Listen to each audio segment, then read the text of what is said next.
राधिका 18 साल की थी और आज उसे जबरदस्ती दुल्हन की तरह तैयार किया जा रहा था। उसके रोने की आवाज से पूरे घर में शोर मचा पड़ा था।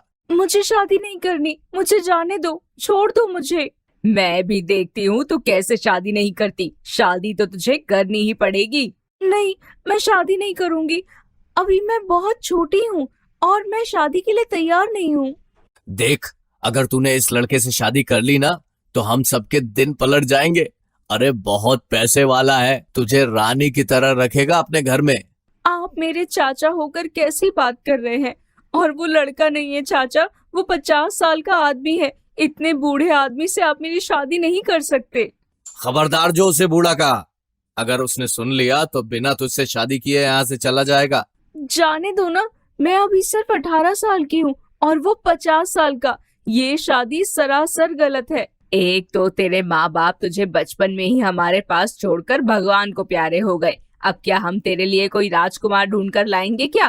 कौन करेगा तुझसे शादी? कोई बात नहीं चाची, आप मेरी शादी मत करना। मैं जिंदगी भर आपका सारा काम करूंगी, लेकिन इतनी ज्यादा उम्र के आदमी के साथ मेरी शादी मत कीजिए। नहीं नहीं, हम जिंदगी भर तेरा बोझ नहीं उठा सकते। और फिर उससे शादी करने के बदले वो हमें पूरे 50,000 दे रहा है। शादी तो तुझे करनी ही पड़ेगी। उसके बाद राधिका की जबरन उस 50 साल के आदमी धनीराम से शादी करवा दी गई। धनीराम राधिका को गांव से शहर अपनी हवेली में ले आया। देख राधिका, मेरी पहले से शादी हो चुकी है और मेरी पत्नी भी इसी हवेली में मेरे साथ रहती है। तो फिर आपने मेरे साथ शादी करके मेरी जिंदगी क्यों खराब की? शादी? कैसी शादी? मेरे पति ने तेरे चाचा के सामने शादी का नाटक किया है। पूरे 50,000 दिए हैं तेरे। अरे हमें तो घर के काम करने के लिए एक नौकरानी चाहिए थी जो जिंदगी भर हमारी सेवा करे। और हमारे कोई संतान भी नहीं है। जब तू हमें एक बेटा पैदा करके दे देगी तो उसके बाद तुझे जिंदगी भर घर में नौकर की तरह काम करना पड़ेगा। समझ गई? आप अपनी पत्नी के रहते किस तरह की बातें कर रहे हैं? आपको शर्म नहीं आती? इसमें शर्म की क्या बात है? मुझे भी अपने बुढ़ापे का सहारा चाहिए। और वैसे भी कौन से मेरे पति तुम्हें जिंदगी भर अपने साथ रखने वाले हैं? बस एक बार तुम्हारे कोई संतान हो जाए, उसके बाद तुम अपनी जगह और हम अपनी जगह। कुछ महीनों के बाद जब राधिका ने एक बेटे को जन्म दिया तो बेटे को जन्म देते ही उस बच्चे को राधिका से छीनकर धनीराम की पत्नी ने अपने पास रख लिया। मुझे मेरे बच्चे के साथ रहने दो, वो मेरा बच्चा है, मैं उसके बिना नहीं रह सकती। खबरदार जो उसे अपना बच्चा कहा। तू इस घर में सिर्फ एक नौकरानी है। उस बच्चे की माँ मैं हूँ। देख लड़की, तेरा काम पूरा हुआ। अब तो घर का काम काज संभाल और खुश रह। भूल जा इस बच्चे से तेरा कोई लेना देना भी है। एक दिन धनीराम और उसकी पत्नी टीवी में न्यूज देख रहे थे और राधिका वहीं पर साफ सफाई का काम कर रही थी। तभी न्यूज में राधिका ने सुना कि अगर किसी भी महिला को अपने ऊपर हो रहे अत्याचार की शिकायत करनी है तो वो दिए गए नंबर पर फोन कर सकता है। क्योंकि राधिका थोड़ी सी पढ़ी लिखी थी, इसलिए उसने चुपचाप वो नंबर एक पर्ची पर लिखकर अपने पास रख लिया और एक मौके की तलाश करने लगी। एक दिन शाम को राधिका, मैं और सेठ जी शॉपिंग करने के लिए बाजार जा रहे हैं। तुम घर का अच्छे से ख्याल रखना। और हाँ, हम बच्चे को अपने साथ लेकर जाएंगे। मुझे तुम पर बिल्कुल भरोसा नहीं। धनीराम और उसकी पत्नी घर से बाहर निकल गए।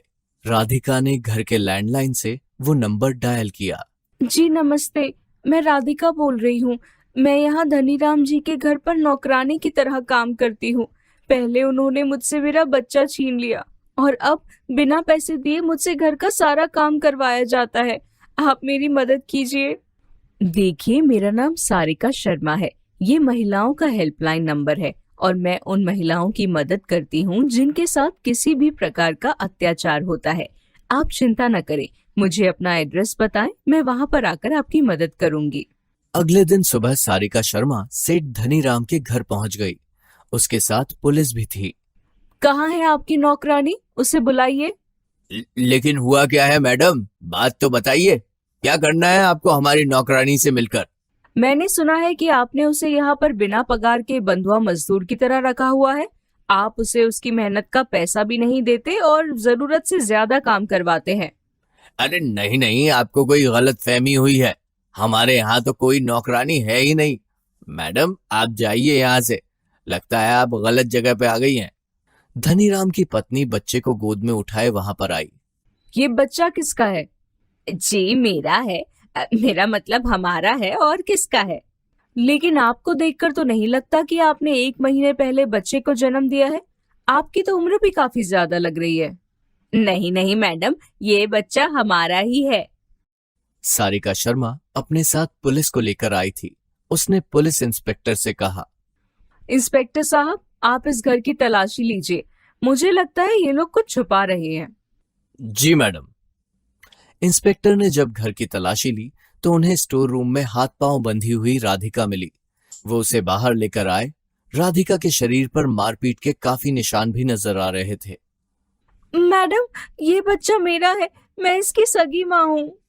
मैं समझ सकती हूँ, तुम चिंता मत करो, तुम्हारे साथ जस्टिस होगा। लेकिन मुझे एक बात समझ में नहीं आई, इन लोगों को हमारे यहाँ आने की खबर किसने दी, जिसकी वजह से इन्होंने तुम्हें इस तरह बांधकर स्टोर रूम में रखा हुआ था? बाजार जाने से पहले मैं लैंडलाइन का ताला लगाना भूल गया था। घर आने के बाद मैंने घर के लैंडलाइन का नंबर रीडायल करके देखा था। मुझे इस राधिका पर हमेशा से शक रहता था और इस बार मेरा शक सही निकला।